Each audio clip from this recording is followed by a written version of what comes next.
कृष्णा नदी से मिली हूबहू रामलला जैसी मूर्ति, हजारों साल पुरानी प्रतिमा की सच्चाई जान उड़ जाएंगे होश। वही मुस्कान, वही नक्काशी, क्या मूर्तिकार के सपने में आए थे भगवान? उसके बाद की प्रतिमा डिजाइन न खुदाई में मिली, न किसी ने नदी में रखी। इतिहासकार ने बताई ऐसी सच्चाई, हर सनातनी होगा गुस्सा।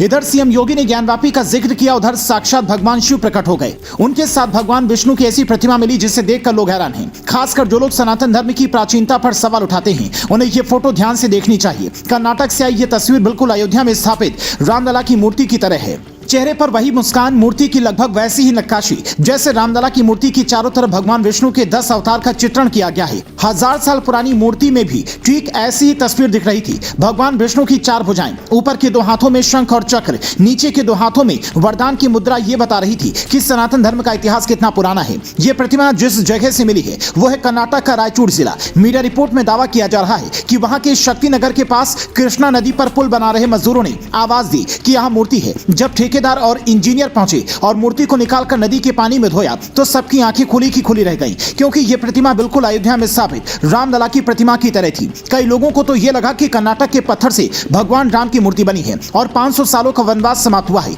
इसीलिए भगवान राम ने कर्नाटक के लोगों को दर्शन दिया। चूंकि अयोध्या में रामलला की मूर्ति बनाने वाले मूर्तिकार अरुण योगीराज ने कहा था कि जब भी मैं मूर्ति बनाता था तो एक वानर उसे गौर से देखता रहता था और बारिश में भी उनका आना बंद नहीं हुआ। तो लोगों के दिमाग में ये सवाल उठ रहे थे कि हूबहू 1000 साल पुरानी प्रतिमा अरुण योगीराज ने कैसे डिजाइन कर दी? क्या उनके सपने में प्रभु श्री राम आए थे और उन्होंने ही बताया था कि ऐसी प्रतिमा बननी चाहिए? जो लोग आस्था को मानते हैं उनके लिए इन सवालों के कई मायने हैं। फिलहाल ये मूर्ति ASI को सौंप दी गई है ताकि वो इससे जुड़ी सारी जानकारी इकट्ठा कर बता सकें कि ये मूर्ति कब की है और इसका इतिहास क्या है। उसके बाद हो सकता है कि किसी मंदिर में इस मूर्ति की स्थापना की जाए। ये भी संभव है कि इतनी प्राचीन मूर्ति को अयोध्या के रामलला के मंदिर में ही रखा जाए। फिलहाल इस बारे में जानकारी सामने नहीं आई है कि प्रतिमा किस मंदिर में स्थापित होगी, लेकिन इतिहासकार ने प्रतिमा की जो सच्चाई बताई है उसे सुनकर हर सनातनी को गुस्सा आएगा। इतिहासकार पद्मजा देसाई का दावा है कि यह 11वीं शताब्दी की है।